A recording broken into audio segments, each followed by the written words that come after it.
News details చూద్దాం. ప్రపంచంలోనే అత్యంత పెద్ద కుంభకోణం కాళేశ్వరం స్కామ్ అని కేంద్ర మంత్రి బండి సంజయ్ అన్నారు. కేసీఆర్ కూతురు కవిత కూడా కాళేశ్వరంలో అవినీతి జరిగిందని అంగీకరించిందన్నారు. కాళేశ్వరం అవినీతి అక్రమాలపై నేరుగా సీబీఐ విచారణ కోసం లేఖ రాసి ఉంటే హైకోర్టులో కేసీఆర్ కు రిలీఫ్ వచ్చేదే కాదన్నారు. కాళేశ్వరం స్కామ్ విషయంలో కాంగ్రెస్ ద్వంద్వ విధానాలు పాటిస్తోందని ఆరోపించారు. బీఆర్ఎస్ స్కామ్లను నిరూపించడంలో కాంగ్రెస్ లీగల్ టీం పూర్తిగా విఫలమైందన్నారు. విద్యుత్ కొనుగోళ్ల ఒప్పందంపై సీబీఐ విచారణ ఎందుకు అడగడం లేదని ప్రశ్నించారు.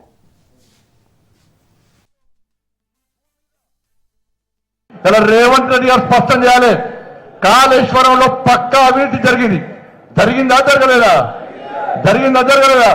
ఇలా కేసీఆర్ సొంత బిడ్డనే చెప్పింది అవినీతి జరిగిందని చెప్పండి. ఇలా కేసీఆర్ సొంత బిడ్డనే చెప్పింది అవినీతి జరిగిందని చెప్పండి. అవినీతి జరిగింది వాస్తవం. ఈ భూమి మీద ప్రపంచంలో ఈ భూమి మీద అత్యంత పెద్ద స్కామ్ ఏదంటే కాళేశ్వరం స్కామ్. ఇలా అవినీతి జరిగింది వాస్తవం.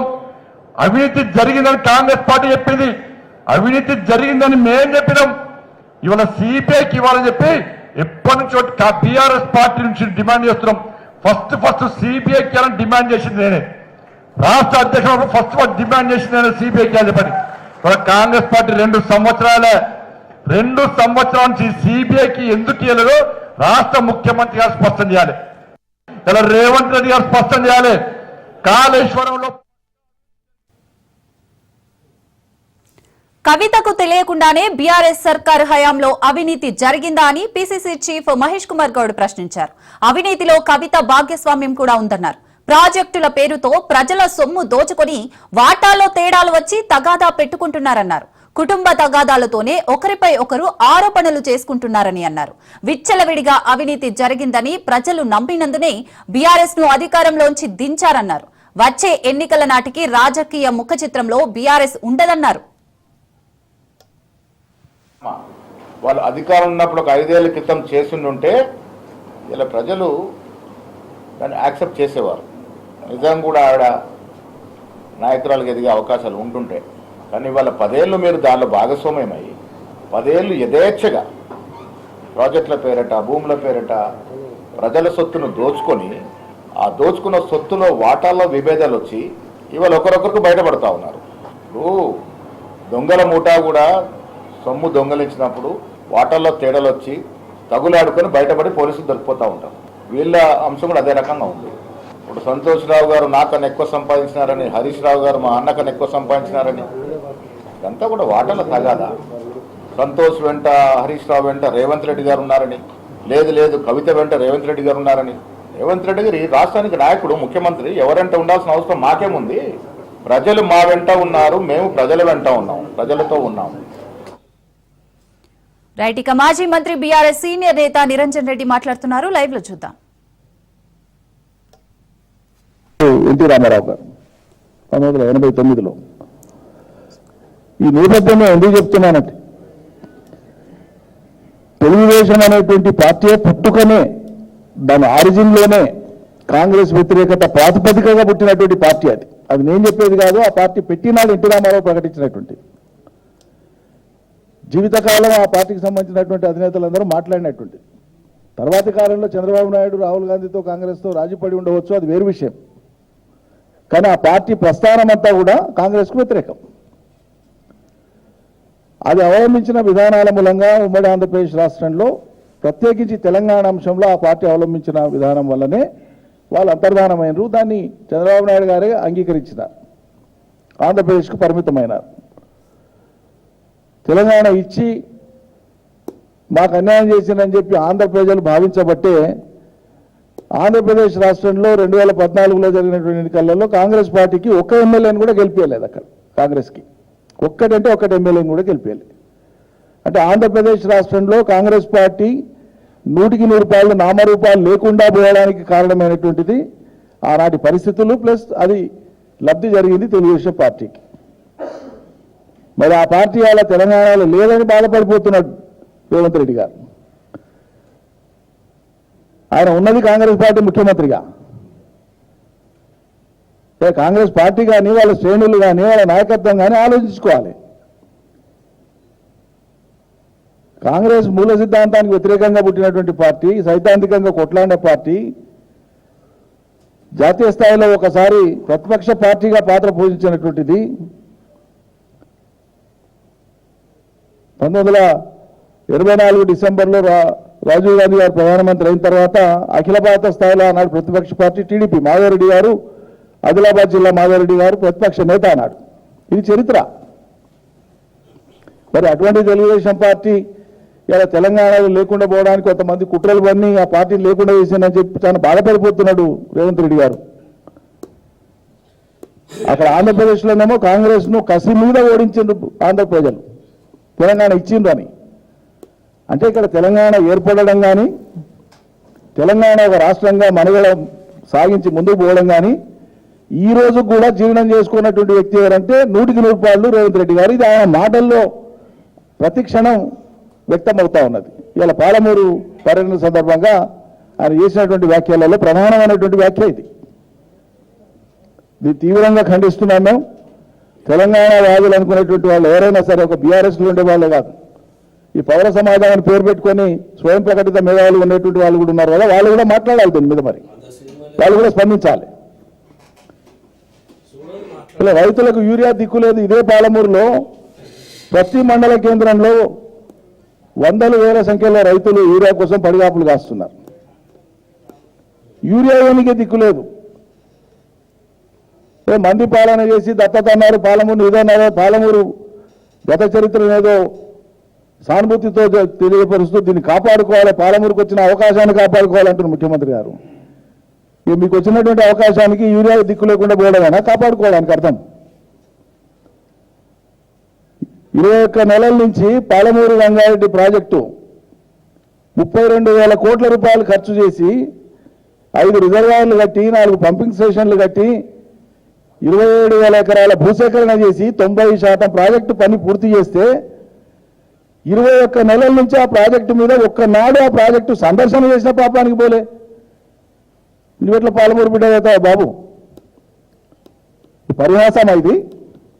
పాలమూరు ప్రజలను అవమానించడమా? ఎక్కడ చిత్తశుద్ధి ఉంది? పూర్తి చేయడం కోసం చేపట్టిన 90% పూర్తయింది కదా, అక్కడి నుంచి మిగిలింది మీరు పూర్తి చేయమనే కదా కోరేది. 5-6 నెలలు పనిచేసి 1,000-1,200 కోట్ల రూపాయలు ఖర్చు చేస్తే పాలమూరు రంగారెడ్డి ప్రాజెక్టు ఏడాది కిందనే అమల్లోకి వచ్చేది. ఏం చేశారు మరి మీరు? ఏమి చేయలే. అందులో అంతర్భాగమైనటువంటి కొడంగల్ నారాయణపేట లిఫ్టుకు ప్రత్యేక జీవో ఇచ్చి దానికి ప్రత్యేక ప్రాజెక్టు కింద ఏదో పెట్టుకొని ఏదో పొడుగా ముందలు తీసుకొని పోతామని చెప్పినారు. ఇది పెండింగ్లో పెట్టి తక్కువ ఖర్చుతోన ఎక్కువ ఆయకట్టు వచ్చేటువంటి పాలమూరు రంగారెడ్డిలో అంతర్భాగమైనటువంటి కొడంగల్ నారాయణపేటను వదిలేసి మీరు సొంతంగా ఓ ప్రాజెక్టు అని చెప్పి పెట్టుకున్నారు. సరే, అన్ని ప్రాంతాలకు నీళ్లు కావాల్సిందే, కానీ మేము చెప్పిన పద్ధతులు వస్తే తక్కువ ఖర్చుతో ఎక్కువ నీళ్లు వస్తాయి, తొందరగా వస్తాయి. అది మీరు రద్దు చేసి పడేసి మీ సొంత పైత్యంతోనో ఒకటి పెట్టుకున్నారు. అదన చేసి దబ్బన కంప్లీట్ చేయండి. ఎవరొద్దు అన్నారు? కానీ పాలమూరు రంగారెడ్డిని ఎందుకు పడుకోబెట్టినావు? పాలమూరు బిడ్డవే కదా. ఇప్పటికి ఒక 50 సార్లు అడిగింటాం మేము ఇక్కడి నుంచే, ఇదే వేదిక నుంచి. 52 సార్లు ఢిల్లీకి పోయడానికే టైం ఉంటుంది, కానీ ఒక్కరోజు పాలమూరు బిడ్డకు పాలమూరు రంగారెడ్డి మీద ప్రత్యక్షంగా పోయి అక్కడ చూసి సమీక్ష చేయడానికి వీలు కాదా? సమీక్ష అంటే ఇంతగానం మాట్లాడంగా లోకం బాధకి ఏదో పుట్టబోయి ఇట్లా మాట్లాడిస్తే కాదు. 5 రిజర్వాయర్లు చూడు, 4 పంపింగ్ స్టేషన్లు చూడు, సర్జిపూర్లు చూడు, టనళ్లు చూడు, కాలువలు చూడు, మేము కట్టిన టవర్ లైన్లు చూడు, కంప్లీట్ అయిన పనులను మొత్తం చూసి మిగిలి ఉన్నవి ఏమున్నాయో కంప్లీట్ చేసి, ఎవరైనా ఎక్కడైనా మిగిలిన పనులు ఉంటే చేసి ప్రజలకు వేగంగా ఫలితం రావాలని ఆశిస్తారు పాలకులు. ఎవరైనా ప్రజా సంకల్పం ఉన్నవాళ్ళు, ప్రజలకు మేలు జరగాలని కోరేవాళ్ళు తాముగా పనిచేసి ఫలితం ఎట్లా ప్రజలకు అని ఆలోచిస్తారు. కానీ పోయినంతకాలం 10 ఏళ్లలో కేసీఆర్ ఇది చేసిండు, అది చేసిండు, అది చేసిండు, ఇది చేసిండు అని మాట్లాడి అభాండాలేసి దాని మీదనే మాట్లాడుకుంటే పొద్దుగడ పనికి ఇంకా మీరే కావాలన్నా పుణ్యాత్ములు?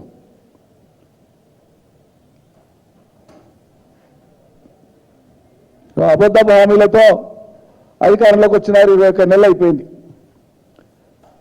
ఏది అనుకున్నది జరుగుతలేదు, వాళ్ళకు కూడా తెలుసు. మరి మొదలైనప్పటి నుంచే కాళేశ్వరం మీద ఏడుపులు పెడబొబ్బలు చేస్తూ వచ్చారు. మొత్తం అందరికీ తెలుసు, లోకానికి అంతా తెలుసు. మేము దిగిపోయే నాటికి కాళేశ్వరం మీద అయినటువంటి ఖర్చు అంతా కలిపి 3.5 ఏళ్లలో కంప్లీట్ చేసినాం. 3వ టీఎంసీ కూడా కలిపితే ఇంకొక 15-20 వేల కోట్లు దానికి అదనపు ఖర్చు. కానీ మేము ఉన్నంత వరకు 2 టీఎంసీల వరకు కాళేశ్వరాన్ని పూర్తి చేసినటువంటి ఖర్చు 94 వేల కోట్లు మాత్రమే, 94,300 పైచీలకు మాత్రమే.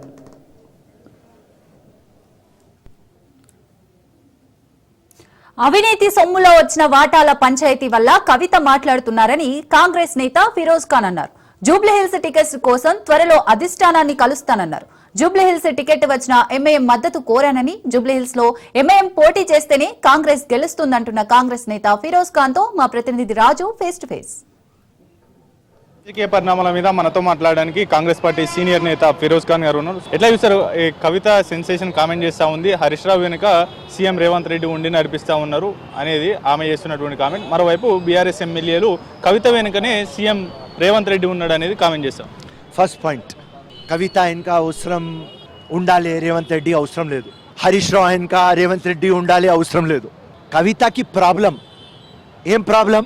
100 రూపాయలు దొంగతనం చేస్తారు. ఫర్ ఎగ్జాంపుల్ 90 రూపీస్ సంతోష్ రావు, హరీష్ రావు మొత్తం డిస్ట్రిబ్యూషన్ చేసుకున్నారు. కవితకి 10 రూపాయలు వచ్చింది. అది కవిత బాధ. సో ఈ మొత్తం లోకంకి అర్థమైంది వీళ్ళ డబ్బులు ఇష్యూ మీద వీళ్ళకు ప్రాబ్లం. హరీష్ రావు ఇంకా ఎందుకు రేవంత్ రెడ్డి ఉంటారు, కవిత ఇంకా ఎందుకు రేవంత్ రెడ్డి గారు ఉంటారు? Simple logic.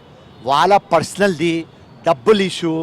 కవిత లొల్లి చేస్తుంది 3-4 డేస్, దాని తర్వాత కవిత ఎవరు మర్చిపోతారు. జూబ్లీహిల్స్ టికెట్ ఇంకా ఆశిస్తున్నారా? స్థానికులకి జూబ్లీహిల్స్ పరిధిలో ఉన్నటువంటి వారికి ఈ టికెట్ స్థానికులకి ఇస్తామనేది ఇన్ఛార్జ్ మంత్రి పొన్నం ప్రభాకర్ చేశారు. మీరు ఇంకా ఆశిస్తున్నారా, విరమించుకున్నారా ప్రయత్నాలు? 100% కమిటెడ్ ఫెలో, ప్రజల కోసం జీవితం అంకితం చేసిన 100% రేస్లో ఉన్నా. అండ్ లోకల్కి ఆన్సర్ ఇచ్చినా నేను. లోకల్ అంటే అది ఏం, ఆ డెఫినేషన్ ఆఫ్ లోకల్ ఏం? కాంగ్రెస్ పార్టీ ఇది. తప్పకుండా రేస్లో ఉన్నాం. అజరుద్దీన్ గారు నేను ఫస్ట్ నుంచి ఒకటే చెప్పిన, అజరుద్దీన్ గారికి ఇవ్వండి, లేకుంటే నాకు ఇవ్వండి. ఇప్పుడు అజరుద్దీన్ లేరు కాబట్టి తప్పకుండా ఫిరోజ్కు ఇవ్వండి. ఫిరోజ్ ఖాన్కి ఎందుకు ఇవ్వాలి? ఫిరోజ్ ఖాన్ సెక్యులర్ లీడర్ కాబట్టి, అందరితో ఉంటా కాబట్టి. ఇది మోస్ట్ ఇంపార్టెంట్ సీట్ కాబట్టి జూబ్లీ హిల్స్ మనం గెలిస్తే నెక్స్ట్ వచ్చే గ్రేటర్ హైదరాబాద్కి ఇన్ఫ్లుయెన్స్. మళ్ళీ 10 ఎమ్మెల్యే ఎలక్షన్స్. ఇప్పుడు నెక్స్ట్ ఇమీడియట్గా ఎలక్షన్ వస్తుంది, ఇంకా ఒకటి హైదరాబాద్. సో తప్పకుండా జూబ్లీ హిల్స్లో ఎక్కడ గెలిస్తే అక్కడ మొత్తం రిఫ్లెక్ట్ అవుతుంది. అండ్ మోస్ట్ ప్రెస్టీజియస్ సీట్ ఇది జూబ్లీ హిల్స్ ముఖ్యమంత్రి గారికి, ఎందుకంటే ముఖ్యమంత్రి హోమ్ కాన్స్టిట్యుయెన్సీ. సో తప్పకుండా నాలాగా ఒక కమిటెడ్ పర్సన్కి మీరు ఇవ్వాలి. ఇప్పటికీ కాంగ్రెస్ ఎంఐఎం ఫ్రెండ్లీగా ఉంది. మీకు టికెట్ కట్టబెడితే ఎంఐఎం మద్దతు ఇస్తుందా ఏంటి? అది మదత్ రేవంత్ రెడ్డి గారు చూసుకోవాలి.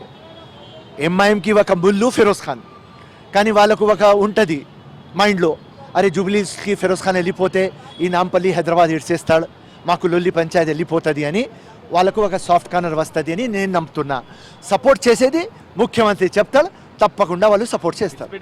జూబ్లీహిల్స్ ప్రజలు నాకు గెలిపిస్తే నాంపల్లి కూడా చూస్తా, కానీ జూబ్లీహిల్స్ పబ్లిక్ నాకు గెలిపించినారు కాబట్టి ఫస్ట్ ప్రిఫరెన్స్ జూబ్లీహిల్స్కి. ఇప్పటికే దాదాపు 1,00,000కు పైగా ముస్లిం ఓట్లు ఉన్నాయి అక్కడ. ఎంఐఎంకు వన్ సైడ్ పడిపోతే కాంగ్రెస్కి ఇబ్బంది కాదా ఎట్లా? ఫస్ట్ పాయింట్ మీ అందరికీ క్లారిఫికేషన్ ఇస్తా. Asaduddin is not champion of ముస్లిమ్స్కి ఛాంపియన్ కాదు. లాస్ట్ టైం వాళ్ళు కంటెస్ట్ చేస్తే 7,000 ఓట్లు వచ్చినాయి. సో జూబ్లీహిల్స్లో బోకస్ ఓట్లు లేవు, దొంగలంగా ఓట్లు లేవు. సో దానికోసం వాళ్ళ హవా నడవదు, కానీ వాళ్ళు రేస్లో ఉండాలి, లేకుంటే మొత్తం బీజేపీ పొలిటికల్ పోలరైజేషన్ చేసేస్తుంది అండ్ అక్కడ మనకు ధోకా అయిపోతుంది. టోటల్ జూబ్లీహిల్స్లో 3,90,000 ఓట్లు ఉన్నాయి, దానిలో 1,30,000 ముస్లిమ్స్, దాని తర్వాత అదర్ కాస్ట్ ఉన్నది. ఎంఐఎం కంటెక్స్ట్ చేయకపోతే పొలిటికల్ పోలరైజేషన్ అయి వేరే పొలిటికల్ పార్టీస్కి మద్దతు అయిపోతుంది. సో నా లెక్క ప్రకారం ఎంఐఎం కంటెస్ట్ చేయాలి. కాంగ్రెస్ ఎంఐఎం అలయన్స్లో మీకు టికెట్ ఇస్తే అసదుద్దీన్ దగ్గరికి పోయి మీరు మద్దతు కోరుతారా? ఎందుకంటే ఆయన ముస్లిం ఛాంపియన్ కాదు కాబట్టి, ఆయన జీవితంలో ఏం పీకలేదు కాబట్టి, మొత్తం హైదరాబాద్కి డస్ట్బిన్ లాగా తయారు చేసినాడు. ఏదైనా ఏరియాలో వాళ్ళు ఎమ్మెల్యేస్ ఉంటే బోకస్ ఓట్ల, దొంగ ఓట్ల, లంగా ఓట్లతో వాళ్ళు గెలిచినారు. ఎక్కడ కూడా డెవలప్మెంట్ లేదు. ఇట్లాంటి ఒక పర్సనాలిటీ దగ్గర నేను ఎందుకు పోతా? నేను డెవలప్మెంట్ కావాలి, నేను రేవంత్ అన్న దగ్గర పోతా, రైట్? మేము కాంగ్రెస్ ప్రెసిడెంట్ దగ్గర వస్తా, మీనాక్షి నటరాజన్ దగ్గర పోతా, రాహుల్ గాంధీ దగ్గర పోతా, ఖర్గే దగ్గర పోతా, కేసీ వేణుగోపాల్ దగ్గర పోతా. అసదుద్దీన్ దగ్గర ఎందుకు పోతా? వాడు ఏం పీకడు చేయడు. అధిష్టానం దగ్గరికి వెళ్తున్నారా? టికెట్ ప్రయత్నాలు ఏమైనా చేస్తున్నారా? అధిష్టానాన్ని సంప్రదించే ప్రయత్నం ఏమైనా, టికెట్ ప్రయత్నాలు? 100% రాహుల్ గాంధీతో కలవాలి. ఖర్గే గారికి అందరికీ చెప్పినా, కాంగ్రెస్ ప్రెసిడెంట్కి చెప్పినా, ముఖ్యమంత్రి గారికి చెప్తా. ఈ వారంలో రాహుల్ గాంధీకి చెప్తా. తప్పకుండా కమిటెడ్ ఫెల్లో జీవితం మొత్తం ప్రజలకి అంకితం చేసిన కాబట్టి తప్పకుండా రేస్లో ఉన్నా. అడుగుతా, హైకమాండ్ ఇస్తే తప్పకుండా గెలిచి వాళ్ళకి తీసుకుపోయి వాళ్ళ కాళ్ళ దగ్గర పెడతా. ఇది అటు ఫిరోజ్ ఖాన్ చెప్తున్నట్టు ప్రధానంగా జూబ్లీస్ టికెట్ కనుక తనకు కేటాయిస్తే ఎట్టి పరిస్థితుల్లో విజయం సాధిస్తాం. మరోవైపు ఎంఐఎం కంటెస్ట్ చేస్తేనే అక్కడ జూబ్లీస్లో కాంగ్రెస్ పార్టీ విజయం దక్కుతుంది అనేటటువంటి కామెంట్స్ కూడా చేసినటువంటి పరిస్థితి. కెమెరా పర్సన్ వరుణ్తో రాజ్ న్యూస్, హైదరాబాద్. జనగామ జిల్లా కేంద్రంలోని హైదరాబాద్ రోడ్డులో జేకేఎస్ అగ్రిమాల్ ఫర్టిలైజర్ షాప్ ముందు యూరియా కోసం రైతులు బారులు తీరారు. ఉదయం నుండే క్యూ లైన్లో నిల్చొని యూరియా బస్తాల కోసం పడిగాపులు కాస్తున్నారు. యూరియా దొరకకపోవడంతో రైతులు తీవ్ర ఆవేదనకు గురవుతున్నారు.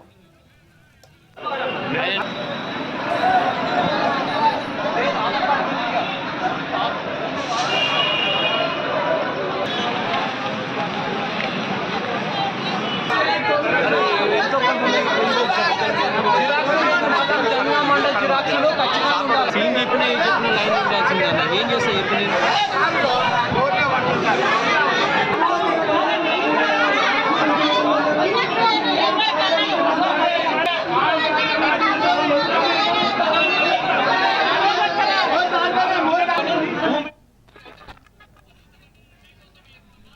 రాజన్న సిరిసిల్ల జిల్లాలో ప్రసిద్ధ పుణ్యక్షేత్రమైన వేములవాడ శ్రీ రాజరాజేశ్వర స్వామి ఆలయ విస్తరణ పనులు ప్రారంభం కావడంతో భీమేశ్వర ఆలయంలో అభివృద్ధి పనులు కొనసాగుతున్నాయి. వేములవాడ శ్రీ రాజరాజేశ్వర స్వామి దేవస్థానం ఆలయ విస్తరణ పనులు శరవేగంగా కొనసాగుతున్నాయి. ఇందుకోసం ఇప్పటికే 76 కోట్ల రూపాయలు మంజూరయ్యాయి. గుడి చెరువులోని కళాభవన్ కూల్చివేతలను ప్రారంభించారు.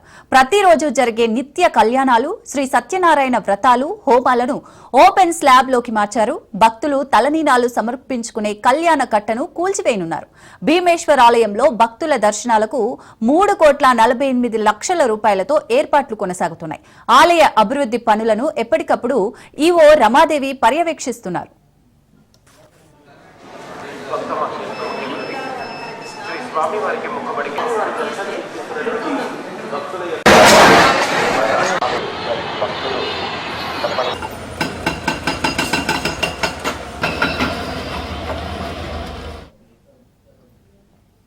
పార్వతీపురం మన్యం జిల్లాలో భారీ వర్షాలకు ప్రజలు ఇబ్బందులు పడుతున్నారు. జియమ్మ వలస మండలం గడసింగుపురం సమీపంలోని ఒమ్మిగడ్డ వరద నీటితో పొంగి పొర్లుతోంది. అల్పపీడన ప్రభావంతో మన్యం జిల్లాలో కురుస్తున్న వర్షాలకు జియమ్మ వలస గడసింగుపురం ప్రధాన రహదారిపై ఉన్న కాజ్వేపై నుండి కొండవాగు ఉధృతంగా ప్రవహిస్తోంది.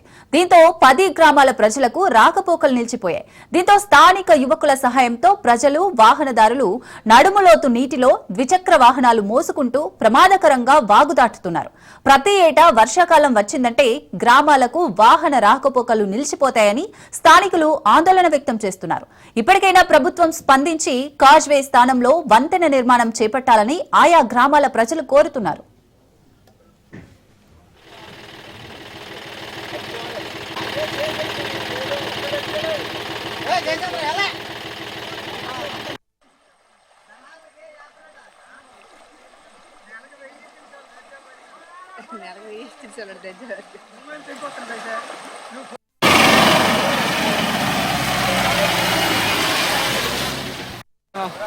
అల్లలో బైక్ ఉంటుందా?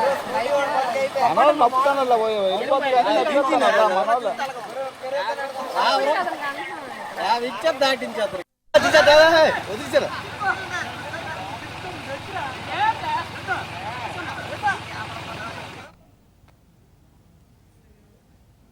ఖమ్మం జిల్లాలో ఎడతెరిపి లేకుండా కురుస్తున్న వర్షాలకు సత్తుపల్లి సింగరేణిలో బొగ్గు ఉత్పత్తికి ఆటంకం ఏర్పడింది. జేవీఆర్ ఓసీలో 5 mm వర్షపాతం నమోదైంది. కిస్టారం ఓపెన్ కాస్ట్ లో 8 mm వర్షపాతం నమోదైంది. ఉపరితల గనులలోకి భారీగా వర్షపు నీరు చేరడంతో జేవీఆర్, కిస్టారం 2 ఓసీలలో కలిపి 18,000 టన్నుల బొగ్గు ఉత్పత్తి నిలిచిపోయింది. 1,70,000 క్యూబిక్ మీటర్ల మట్టి తొలగింపు పనులకు పూర్తిగా ఆటంకం ఏర్పడింది. 240 HP మోటార్ల సహాయంతో ఓసీల్లో నీటిని బయటకు పంపుతున్నారు. వర్షాలతో సింగరేణి బొగ్గు ఉత్పత్తిలో ఆటంకం ఏర్పడగా ప్రభుత్వానికి కోట్ల రూపాయల దాయానికి గండిపడింది.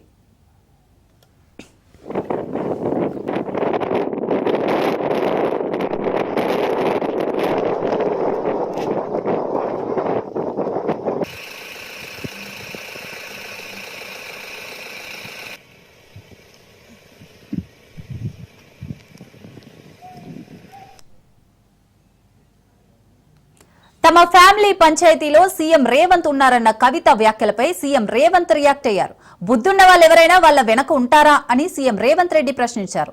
మీరు కుటుంబ పంచాయతీలోకి మమ్మల్ని లాగకండి అని సీఎం అన్నారు. మీ కుటుంబాన్ని ప్రజలు తిరస్కరించారు, మీరు కాలం చెల్లిన నోటు అని రేవంత్ విమర్శించారు. ఎప్పుడైతే హరీష్ రావు గారు రేవంత్ రెడ్డి గారు ఒకే ఫ్లైట్లో హైదరాబాద్ నుండి ఢిల్లీకో, ఢిల్లీ నుండి హైదరాబాద్లో ఒకే ఫ్లైట్లో వాళ్ళిద్దరు ప్రయాణం చేసి వచ్చినప్పుడు హరీష్ రావు గారు రేవంత్ రెడ్డి గారి కాలు పట్టుకొని సరెండర్ అయినాక ఈ కుట్రలు స్టార్ట్ అయినాయి, నా మీద ఈ స్టోరీలు స్టార్ట్ అయినాయి, మా కుటుంబాన్ని విడగొట్టాలనేటటువంటి కుట్ర స్టార్ట్ అయింది. నేను ఛాలెంజ్ చేస్తా ఉన్నా, రేవంత్ రెడ్డి గారు మీరు చెప్పండి, ఆ ప్రయాణం జరిగిందా జరగలేదా? హరీష్ రావు గారు మీరు చెప్పండి, ఒకే ఫ్లైట్లో మీరు రేవంత్ రెడ్డి గారితో కలిసి వచ్చిండ్రా రాలేదా? ఆ తర్వాత నుండే నా మీద ఈ కుట్రలు జరుగుతున్నాయా లేదా? విపరీతమైన అవినీతి సొమ్ము వచ్చిన తర్వాత సొమ్ముల పంపకాలలో కుటుంబ పంచాయతీలు ఇవాళ కుటుంబంలోనే ఒకరు సహించుకోలేని పరిస్థితి.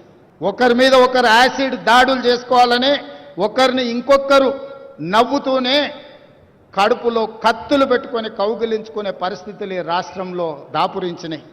పాపం ఊరికే పోదు. పెద్దలు చెప్పిండ్రు, చేసుకున్న వాడికి చేసుకున్నంత మహానుభావ అని చెప్పిండ్రు. చేసిన పాపాలు ఎక్కడికి పోవు, ఖచ్చితంగా ఆ పాపాలు వెంటాడుతూనే ఉంటాయి, వాళ్ళు అనుభవించి తీరాల్సిందే. ఆయన వెనకాల ఈయన ఉన్నాడని, ఈయన వెనకాల ఆయన ఉన్నాడని నేను ఒక మాట చెప్పదలుచుకున్నాను. అంత చెత్తగాళ్ళ వెనకాల నేనెందుకు ఉంటానయా? రేషన్ డీలర్లకు ఇచ్చిన హామీలను నెరవేర్చాలని డిమాండ్ చేశారు రేషన్ డీలర్లు. ఈ నెల 5న ఒకరోజు రేషన్ షాపులను బంద్ చేసి తమ నిరసన వ్యక్తం చేస్తామన్నారు. ఎన్నికల సమయంలో రేషన్ డీలర్లకు 5,000 గౌరవ వేతనం చెల్లిస్తామని సీఎం రేవంత్ రెడ్డి హామీ ఇచ్చిన విషయాన్ని గుర్తు చేశారు. ప్రభుత్వం ఏర్పడి 21 నెలలు పూర్తయినా ఇప్పటికీ హామీ నెరవేరలేదని అన్నారు. ఇదిలా ఉండగా తమకు రావాల్సిన కమిషన్లు సైతం చెల్లించకుండా తీవ్ర ఇబ్బందులకు గురి చేస్తున్నారని ఆవేదన వ్యక్తం చేశారు.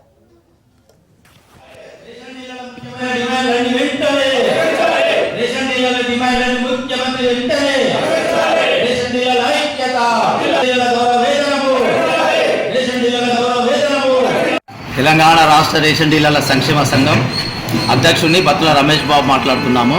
ఈరోజు సోమాజిగూడ ప్రెస్లో వివిధ జిల్లాలకు వెళ్ళొచ్చిన జిల్లా అధ్యక్ష కార్యదర్శులు తెలంగాణ రాష్ట్ర రేషన్ డీలర్ల కార్యవర్గం మొత్తం ఉంది.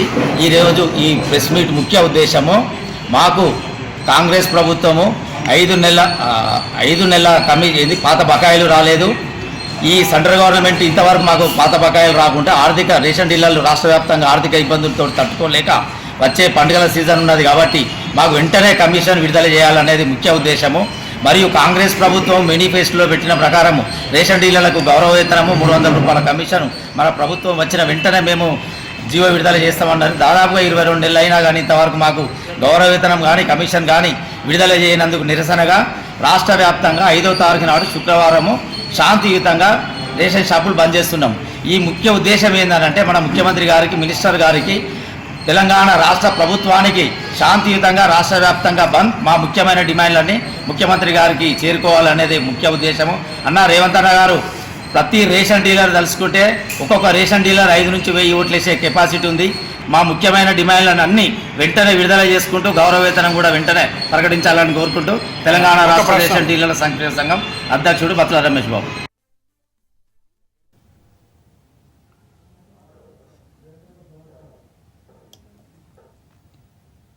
పెళ్లిళ్లు, శుభకార్యాలు అనగానే ముందుగా గుర్తొచ్చేది బంగారమే.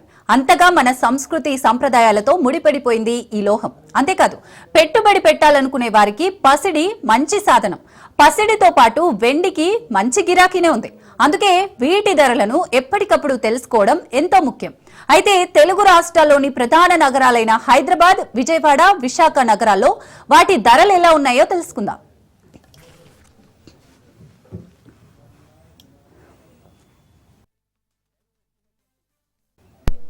బంగారం స్వచ్ఛతను క్యారెట్లలో కొలుస్తారు. క్యారెట్ల వాల్యూ పెరిగే కొద్దీ బంగారం స్వచ్ఛత, ధర పెరుగుతాయి. మేలిమి బంగారాన్ని 24 క్యారెట్లుగా చెప్తారు. అంటే ఇది 99.9 స్వచ్ఛమైన బంగారం అన్నమాట. ఇది కాయిన్స్, బార్స్, బిస్కెట్ల రూపంలో మాత్రమే దొరుకుతుంది. నగల తయారీకి 22 క్యారెట్ల స్వచ్ఛమైన బంగారాన్ని వినియోగిస్తారు. ఇందులో ఇతర లోహాలు కలుపుతారు. బంగారం, వెండి వంటి విలువైన లోహాల ధరలు అంతర్జాతీయ విపణికి అనుగుణంగానే ఉంటాయి. ఇక్కడ పెరిగితే అక్కడ పెరుగుతాయి, అక్కడ పెరిగితే ఇక్కడ పెరుగుతాయి, తగ్గినా అంతే. మన దేశం బంగారం కోసం దాదాపుగా దిగుమతులపైనే ఆధారపడినందున డాలర్ మారకపు విలువ కూడా దేశీయంగా పుత్తటి ధరలపై ప్రభావం చూపుతుంది.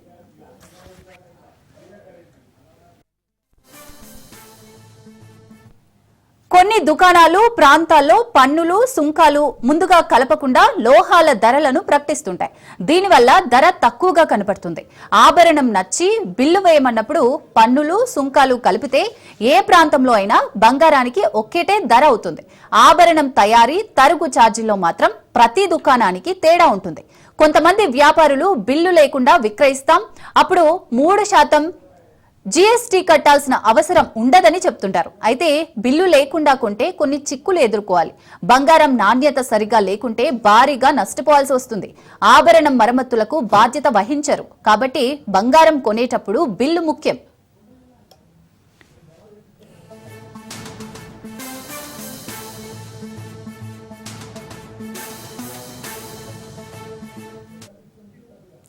దేశీయ మార్కెట్లో బంగారం, వెండి ధరలు సరికొత్త చరిత్ర సృష్టించాయి. పసిడి ధర చుక్కలనంటి 10 గ్రాములు అంటే తులం బంగారం ధర ఏకంగా 1,05,000 రూపాయల మార్కును అధిగమించింది.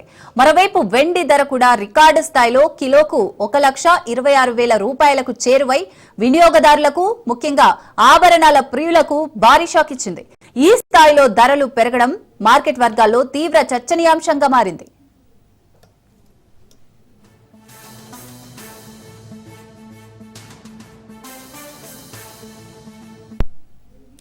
ఇక అంతర్జాతీయంగా నెలకొన్న ప్రతికూల పరిస్థితులే ఈ ధరల పెరుగుదలకు ప్రధాన కారణంగా నిపుణులు విశ్లేషిస్తున్నారు. ప్రపంచవ్యాప్తంగా రాజకీయ అనిశ్చితి, ఆర్థిక అస్థిరతల నేపథ్యంలో పెట్టుబడిదారులు బంగారం, వెండి వంటి సురక్షితమైన పెట్టుబడి సాధనాల వైపు మొగ్గు చూపుతున్నారు.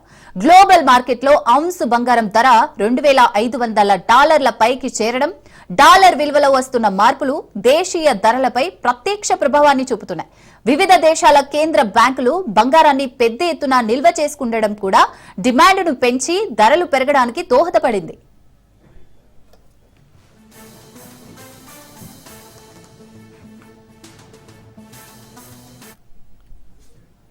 వెండి ధరలు పెరగడానికి పారిశ్రామిక డిమాండ్ ఒక ముఖ్య కారణం. ముఖ్యంగా సౌరశక్తి, ఎలక్ట్రానిక్స్ రంగాలలో వెండి వాడకం విపరీతంగా పెరగడంతో దాని ధర ఆకాశాన్ని అంటింది.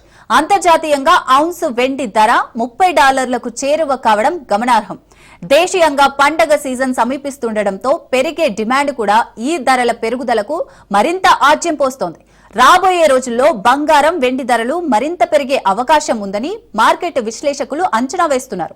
ఈ పరిణామం పెట్టుబడిదారులకు లాభదాయకంగా ఉన్నప్పటికీ పండగలు, శుభకార్యాల కోసం ఆభరణాలు కొనుగోలు చేయాలనుకునే సామాన్య, మధ్యతరగతి ప్రజలపై మాత్రం పెను భారం మోపనుంది.